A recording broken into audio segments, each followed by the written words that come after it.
Oktober lalu, aku diminta gereja memimpin tim desain grafis. Bersama dengan Wang Li yang pernah bekerja sama denganku. Dia disibukkan dengan citranya dan bermasalah dengan orang yang menyinggungnya. Namun, aku cukup rukun dengannya. Tanpa ada konflik besar, kami berhubungan baik. Karena kami bertugas bersama lagi, aku ingin kerjasama kami berjalan dengan lancar. Kemudian, dia membahas tentang anggota tim. Saat memperkenalkan saudari Sin, dia berkata marah. Kemanusiaannya buruk dan dia congkak. Dia menolak menerima saran dan bahkan membicarakan masalahku. Dia tak berperan positif. Aku telah melaporkannya kepada pemimpin dan mengumpulkan penilaian orang lain. Dia akan diberhentikan. Bagaimana pendapat orang lain tentang dirinya? Iya. Aku baca penilaian itu. Dan sebagian besar bilang saudari Sin punya kelebihan dan kualitas yang baik. Tetapi dia agak congkak dan kadang berpegang pada pendapatnya sendiri. Namun dengan bersekutu dia mengerti. Intinya, dia masih layak untuk dibina. Iya. Menurutku, penilaian Wang Li tentang saudari Sin tidak objektif. Dia tidak boleh diberhentikan begitu saja. Iya. Apakah karena saudari Sin membuat Wang Li tampak buruk, maka Wang Li berprasangka dan ingin memberhentikannya? Jika demikian, Wang Li seharusnya merenung. Benar sekali. Aku ingin menunjukkan masalah ini kepadanya. Tetapi kupikir dia peduli reputasinya. Akankah dia membenciku? Bagaimana bisa rukun jika suasananya canggung? Aku pun berkata secara halus, saudari Sin petobat baru dan keras kepala. Masalahnya tidak serius untuk memberhentikannya. Mari kita bantu lewat persekutuan. Bagaimana reaksi Wang Li? Sikapnya berubah dan dia berkata kesal. Dia bukan hanya keras kepala, wataknya buruk. Dulu aku berpikir sama. Tetapi sekarang aku paham. Menurut firman Tuhan, dia harus disingkirkan. Bantu dia jika kau mau. Kau bisa bertanggung jawab atas pekerjaannya. Aku tidak tahu harus bagaimana. Aku baru bergabung dengan tim dan belum terbiasa. Dia menyerahkan tanggung jawab saudari Sin. Ini bisa menunda pekerjaan. Itu tidak bertanggung jawab. Aku masih ingin bicara padanya. Tetapi melihat sikapnya yang dingin, aku takut konflik akan mengganggu hubungan kami, jadi aku diam. Beberapa hari kemudian, kami bersiap pindah lokasi karena keperluan pekerjaan. Tiba-tiba Wang Li berkata, "Jangan ajak saudari Sin, dia harus tinggal dan merenung." Bukankah itu mengucilkan dan menindasnya? Iya, menurutku itu aneh. Bukankah meninggalkan itu cara mengasingkannya? Sama dengan memberhentikannya. Iya. Saudari Sin memainkan peran besar. Pekerjaan akan tertunda, dan itu tidak adil baginya. Aku merasa khawatir. Wang Li bertindak dari wataknya yang rusak. Aku ingin menyingkapnya karena sewenang-wenang dan mengucilkan saudari Sin. Namun, belakangan ketika membahas saudari Sin, dia menentang dan bersikap buruk padaku. Jika aku menganalisis masalah secara langsung, dia mungkin bilang aku memanjakan saudari Sin dan berprasangka padaku. Jika itu menjauhkan kami, lalu dia mengucilkanku, bagaimana kami bisa bekerja sama? Aku ragu dan aku memutuskan diam. Kupikir, lupakan saja. Aku tidak seharusnya bersikap terus terang. Harus kututupi. Kataku sambil tergagap.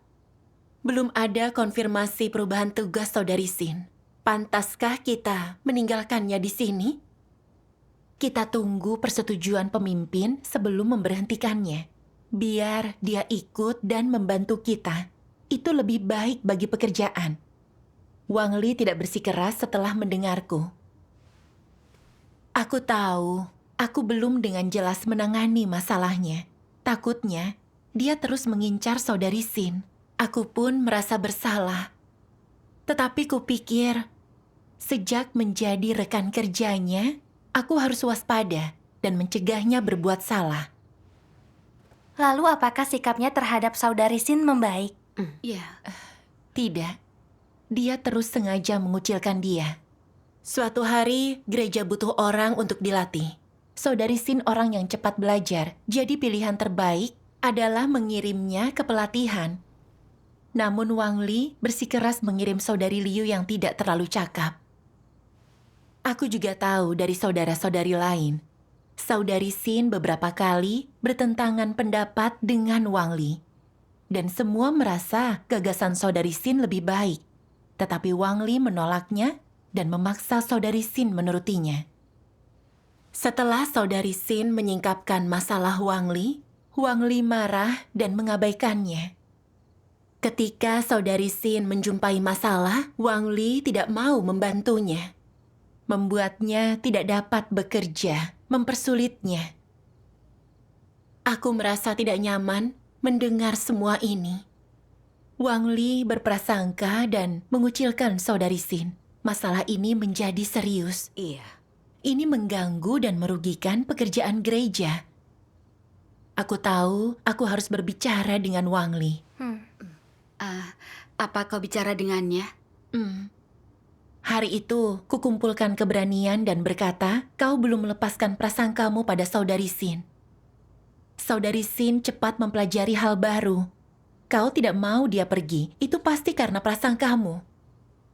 Saat aku bicara, wajahnya tampak kesal.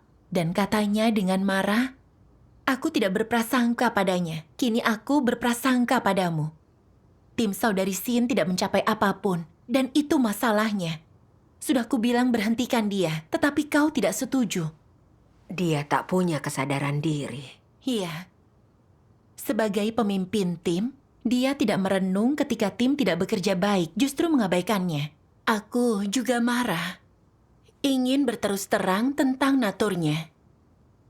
Namun, melihat dia menentangku, aku menahan diri. Kupikir, aku hanya memberi sedikit kebenaran, tetapi dia terima dengan buruk. Jika kusingkapkan semua masalahnya, dia akan sangat marah. Itu akan merusak hubungan kami. Lebih baik diam. Aku juga sudah menasihatinya. Karena dia tidak mau terima, aku pun diam. Pengaturan berubah setelah itu. Aku bertanggung jawab atas pekerjaan lain. Ternyata sebulan kemudian, pekerjaan Wang Li terhenti dan anggota tim merasa lemah dan tawar hati. Mereka bilang, saat melihat tim tidak bekerja baik, dia menangani mereka tetapi tidak membimbing. Mereka merasa dibatasi olehnya, sehingga tidak mampu melakukan tugas. Wang Li juga tidak membimbing pekerjaan saudari Sin selama berbulan-bulan. Air mata menggenang di mata mereka. Aku tidak bisa tenang lebih lama lagi. Aku telah sejak lama melihat masalah Wang Li, tetapi aku tidak menunjukkan natur masalah ini kepadanya. Dia tidak memahami watak rusaknya sendiri dan terus mengucilkan orang sampai pekerjaan tim hampir terhenti. Aku merasa sangat bersalah. Di rumah, aku membaca firman Tuhan yang menyingkapkan antikristus.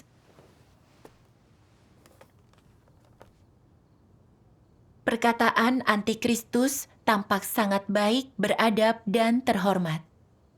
Siapa yang melanggar prinsip yang mengganggu, tidak ditangani atau disingkapkan, antikristus pura-pura tidak melihat, membiarkan orang berpikir bahwa mereka murah hati dalam segala hal. Setiap kerusakan dan perbuatan jahat ditanggapi dengan toleransi. Dia tidak mudah marah. Tidak menyakiti orang karena amarah, murka, atau karena orang itu berbuat salah. Mereka ingin memperlihatkan bahwa mereka panjang sabar, tidak akan menyakiti atau mengancam siapapun. Namun, motif tersembunyi mereka adalah untuk mengambil hati orang, membuat orang merasa kagum dan setuju atas tindakan mereka, perilaku mereka, dan karakter mereka. Amin. Amin. Amin. Bagian ini sangat menyentuhku. Antikristus tidak mau terlibat saat pekerjaan gereja terganggu. Untuk mempertahankan citra baiknya, sungguh egois dan hina. Aku sadar aku bertindak seperti antikristus. Gereja mengatur aku bekerja bersama Wang Li, agar kami dapat saling melengkapi kelemahan, saling menjaga, menyokong pekerjaan rumah Tuhan. Benar. Namun, untuk melindungi hubungan harmonisku, untuk mempertahankan citra orang baikku, aku takut menyingkap penindasannya pada saudari Sin. Perilakunya dikendalikan kerusakan dan memengaruhi pekerjaan, tetapi aku tidak memegang prinsip kebenaran dan melaporkannya. Aku takut dia tidak menyukaiku dan menjadi jauh. Saat aku punya keberanian untuk bicara, aku tetap menahan diri, tidak langsung menunjukkan naturnya, selalu kumaklumi. Aku melihat jelas perbuatannya pada saudara-saudari yang sangat menghambat pekerjaan rumah Tuhan dan jalan masuk kehidupan. Akhirnya aku sadar, berperilaku seperti orang baik tidak menyinggung orang, sebenarnya berasal dari motif yang licin dan licik.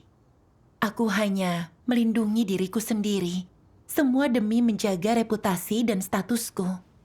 Untuk memenangkan hati orang dengan kebaikan di luar, aku menyingkapkan watak jahat antikristus. Benar. Merenungkan tindakanku, aku merasa bersalah. Dan aku benci diriku sendiri karena licik. Aku diangkat Tuhan untuk suatu tugas penting, tetapi aku tidak bertanggung jawab dan tidak berpegang pada prinsip. Aku merugikan gereja dan menghalangi kehidupan. Aku tak tahu berterima kasih. Aku gagal melaksanakan amanat Tuhan, sungguh tidak berbudi. Aku berdoa dan bertobat pada Tuhan, berhenti memberontak padanya, menerapkan kebenaran melindungi gereja. Esoknya, setelah aku membahas situasi dalam tim saudari Sin, sikap Wang Li jadi berubah, mengeluhkan saudari Sin yang menjatuhkan orang lain. Aku melihat dia tidak memiliki kesadaran diri. Keadaan menjadi canggung. Kupikir, aku bahkan belum mulai, tapi dia sudah marah. Jika kusingkapkan semua masalahnya, dia pasti kesal denganku. Haruskah kusingkapkan? Aku merasa ragu dan agak terkekang. Jadi aku berdoa dalam hati dan merenung Tuhan ingin kita jujur dan menjunjung rumah Tuhan.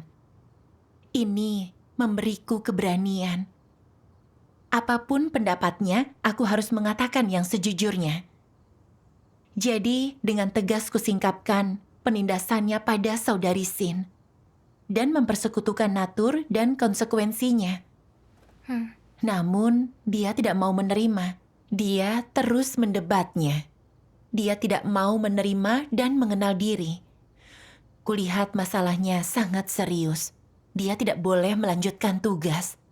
Ya. Jadi aku memberitahu pemimpin. Dia berkata telah bersekutu dengan Wang Li berkali-kali. Tetapi Wang Li tidak berubah. Perilakunya menunjukkan dia tidak layak bekerja. Kemanusiaannya tidak baik, jadi dia harus diberhentikan. Pemimpin ingin aku memberhentikannya. Apa kau setuju dengan itu? Aku merasa jantungku berdebar. Dan kupikir sikap Wang Li padaku berbeda sejak aku menyingkapkan masalahnya. Jika aku yang memberhentikannya, dia akan sangat tersinggung. Akankah dia membenciku? Jika dia tahu aku melaporkannya, Apa dia berpikir aku menargetkannya? Aku gelisah dan tidak tahu cara menghadapi Wang Li. Saat mencemaskan ini, kubaca firman Tuhan ini.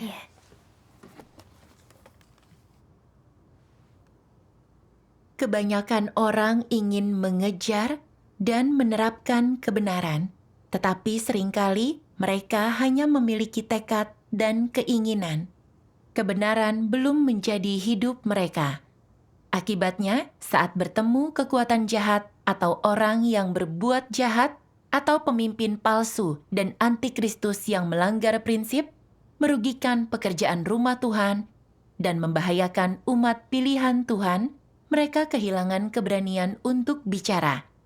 Apa artinya saat engkau tidak punya keberanian? Malukah atau sukar bicara, tidak paham dan tidak berani bicara? Tidak satupun. Ini berarti engkau dikendalikan beberapa watak yang rusak. Salah satunya kelicikan. Engkau mengutamakan diri sendiri. Jika aku bicara, apa itu membantuku?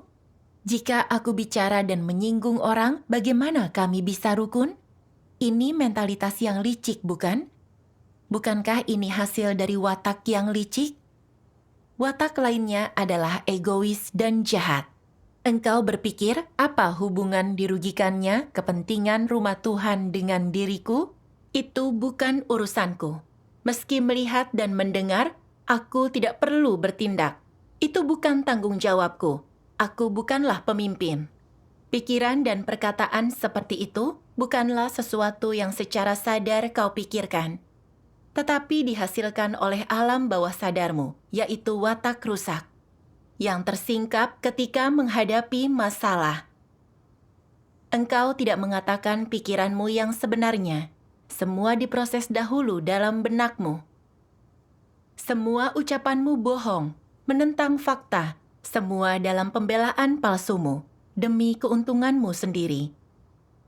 Beberapa orang tertipu, di mana dalam hal ini engkau mencapai tujuan di balik perkataanmu. Inilah yang ada di hatimu. Inilah watakmu. Engkau dikendalikan oleh watak jahatmu. Engkau tidak punya kuasa atas ucapan dan tindakanmu. Meski mau, engkau tidak mampu berkata jujur, atau mengatakan pikiranmu, meski mau, engkau tidak mampu menerapkan kebenaran, atau melaksanakan tanggung jawabmu. Semua yang kau katakan dan lakukan adalah kebohongan. Engkau bersikap asal-asalan, dan dibelenggu oleh watakmu yang jahat. Engkau mungkin mau mengejar kebenaran, tetapi itu bukan tergantung padamu. Engkau mengatakan dan melakukan apapun yang diperintahkan watak jahatmu. Engkau hanyalah boneka daging yang rusak. Engkau menjadi alat iblis. Engkau tidak pernah mencari kebenaran, apalagi menerapkan kebenaran. Engkau hanya terus berdoa, menguatkan tekadmu, menetapkan niatmu, dan bersumpah. Dan apa hasilnya? Engkau tetap selalu menyenangkan orang lain, tidak menyinggung siapapun. Jika bukan urusanmu, engkau akan menjauh. Aku akan diam jika tidak ada hubungannya denganku. Jika ada yang merugikan kepentingan atau gengsiku, aku akan mengabaikannya dan akan memperlakukannya dengan hati-hati. Aku tidak boleh gegabah. Orang yang menonjol diserang pertama. Aku tidak bodoh.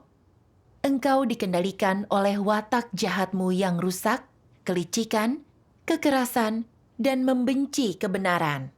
Semua itu mencekikmu lebih berat daripada tiara emas Sun Wukong. Hidup di bawah kendali watak yang rusak sangat melelahkan dan menyiksa. Amin. Amin. Setiap firman Tuhan langsung menghujam hati. Dalam berinteraksi dengan Wang Li, aku takut menyinggungnya dan tidak berani menyingkapkan fakta. Aku dikendalikan watak iblis yang jahat, licik, dan membenci kebenaran.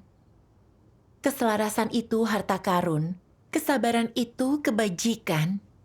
Ketika kau tahu itu salah, lebih baik jangan membicarakannya. Falsafah iblis ini telah menjadi hukum kehidupanku. Aku tidak berani bicara atau memegang prinsip untuk melindungi gereja. Aku pengecut. Benar. Saat diminta memberhentikan Wang Li, jelas bagiku itu harus segera dilakukan agar pekerjaan tidak tertunda. Namun aku tidak mampu bicara, takut menyinggungnya. Sepertinya aku baik dan tidak mau menyakiti siapapun. Tetapi sebenarnya aku mengkhianati kepentingan gereja dengan imbalan citra positif. Aku membiarkan Wang Li mengganggu pekerjaan gereja. Aku seperti perisai bagi iblis di gereja. Aku orang yang munafik dan licik. Falsafah iblis itu kekeliruan yang menyesatkan orang. Iya. Masyarakat ini sangat gelap dan jahat. Karena manusia hidup menurut falsafah iblis. Mereka menjadi pengecut dan membenci terang. Tidak ada yang berani menyingkapkan kebenaran. Namun, orang yang suka menjilat dan selalu mengikuti tren beroleh kekuasaan. Tidak ada keadilan. Benar. Iya, Semua orang saling menipu tanpa ada ketulusan sama sekali. Itulah akibat perusakan iblis. benar. Benar sekali. Iya. Akhirnya aku paham, falsafah iblis ini sejalan dengan gagasan manusia. Itu adalah kebohongan iblis yang menyesatkan dan merusak orang. Hidup menurut falsafah iblis membuat kita makin egois dan licik. Ini cara hidup yang keji dan tidak manusiawi. Ya. Falsafah iblis ini dahulu mantraku. Kupikir itu cara melindungi diriku. Tetapi aku sadar, racun iblis ini jahat dan absurd. Dan bertentangan dengan kemanusiaan yang normal. Benar. Hidup dengan cara seperti ini membuat Tuhan jijik. Bagaimana akhirnya kau menangani masalah itu? Ya. Sekali lagi dengan firman Tuhan. Aku membaca firman Tuhan dalam hanya mereka yang menerapkan kebenaran yang takut akan Tuhan. Aku akan membacanya. Silakan. Paragraf 6. Jika engkau tidak menyembunyikan apapun, tidak berpura-pura dan menutup diri. Jika engkau membuka diri kepada saudara-saudari, jangan sembunyikan pikiran terdalammu, biar orang melihat sikap jujurmu. Maka kebenaran perlahan akan berakar di dalammu, akan berbunga dan berbuah. Perlahan akan membuahkan hasil. Jika hatimu semakin jujur dan condong kepada Tuhan, dan tahu melindungi kepentingan rumah Tuhan, dan nuranimu terganggu ketika gagal melakukannya, ini bukti kebenaran telah memengaruhimu dan menjadi hidupmu. Setelah kebenaran menjadi hidupmu, jika orang menghujat Tuhan, tidak hormat sembarangan dalam tugasnya, menyebabkan gangguan pada pekerjaan gereja. Dan ketika melihat ini, engkau akan mampu mengenali dan menyingkapnya, dan memperlakukannya sesuai prinsip. Jika sungguh percaya Tuhan, meski belum memperoleh kebenaran dan hidup, engkau tidak akan berpangku tangan saat melihat kepentingan gereja dirugikan. Jika ada dorongan berpura-pura tidak tahu, engkau akan merasa bersalah dan tidak nyaman, serta berkata dalam hati, "Aku tidak boleh diam saja. Aku harus mengambil sikap dan bertanggung jawab. Aku harus menghentikan dan menyingkapkan perilaku jahat ini, agar kepentingan gereja terlindungi dan pekerjaannya tidak terganggu." Engkau tidak hanya akan memiliki keberanian dan tekad, juga memahami masalah ini, tetapi juga akan melaksanakan tanggung jawab untuk pekerjaan Tuhan dan kepentingan rumahnya. Maka tugasmu akan terpenuhi. Amin. Amin.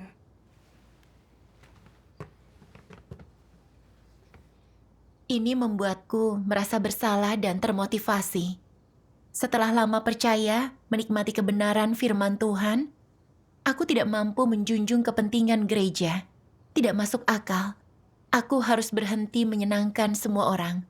Aku tidak boleh hidup menurut watakku yang jahat, melainkan harus menerapkan kebenaran. Hmm. Lalu aku bicara dengan Wang Li dan memberhentikannya. Aku membuka diri saat bersekutu, menyebutkan pengungkapannya yang menolak menerima kebenaran dan merugikan pekerjaan gereja. Aku tidak lagi menyisipkan hal-hal baik yang mudah diterima. Aku ingin membantunya menyingkapkan masalah, agar dia memahami watak rusaknya dan bertobat. Dia sangat sedih sampai menangis, dan siap menerima apa yang rumah Tuhan atur, merenung dan memetik pelajaran. Syukur kepada kepada Tuhan. Tuhan. Lalu saudara-saudari perlahan pulih, dan pekerjaan tim mendapatkan hasil. Aku sungguh merasa damai karena menerapkan kebenaran. Ini satu-satunya cara hidup dalam terang. Amin. Syukur kepada Tuhan. Itu bagus untuk diterapkan. Berterus terang tentang masalah orang lain berarti mengasihi dan membantu. Iya. Hmm. Ada beberapa pergantian. Aku menyirami pendatang baru bersama yang lain. Aku melihat saudarian bersikap lalai dan tidak bertanggung jawab, memengaruhi pekerjaan. Aku khawatir tentang hal itu dan ingin menunjukkannya agar dia berubah. Tetapi karena kami baru saja bertemu dan sangat akrab, jika aku berterus terang dia tidak bertanggung jawab, apakah dia akan marah? Aku sadar aku kembali ingin menyenangkan semua orang, jadi aku berdoa. Lalu aku menonton video pembacaan firman Tuhan. Ingin menontonnya? Tentu saja. Tentu saja.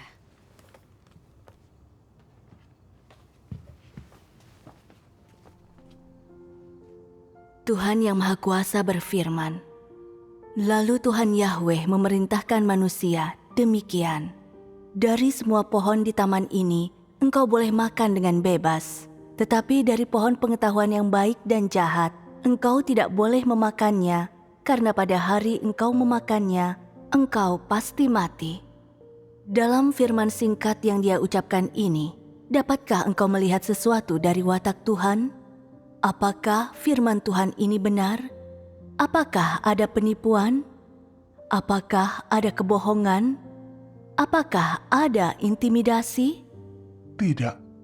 Tuhan secara jujur, benar dan tulus memberitahukan kepada manusia apa yang boleh dia makan dan apa yang tidak boleh dia makan.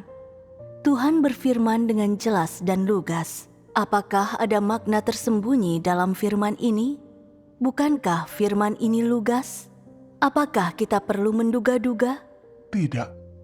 Tidak perlu menebak, maknanya sangat jelas sekali. Setelah membacanya, orang merasa sepenuhnya jelas tentang maknanya. Artinya, apa yang Tuhan ingin katakan dan apa yang Dia ingin ungkapkan berasal dari hatinya. Segala sesuatu yang Tuhan ungkapkan bersih, lugas, dan jelas. Tidak ada motif terselubung ataupun makna tersembunyi apapun. Dia berbicara kepada manusia secara langsung, memberitahukan kepadanya apa yang boleh dia makan dan apa yang tidak boleh dia makan. Dengan kata lain, melalui firman Tuhan ini, manusia dapat melihat bahwa hati Tuhan itu transparan dan benar. Sama sekali tidak ada jejak kesalahan di sini. Firman Tuhan tidak mengatakan kepadamu bahwa engkau tidak boleh makan apa yang dapat dimakan, atau mengatakan kepadamu, makanlah dan lihatlah apa yang terjadi dengan hal-hal yang tidak boleh engkau makan itu. Dia tidak bermaksud seperti ini. Apapun yang Tuhan pikirkan di dalam hatinya, itulah yang Dia katakan. Amin. Amin. Ucapan Tuhan kepada Adam dan Hawa sangatlah jelas. Dia tulus, tidak menutupi. Esensinya begitu kudus. Iya. Benar sekali.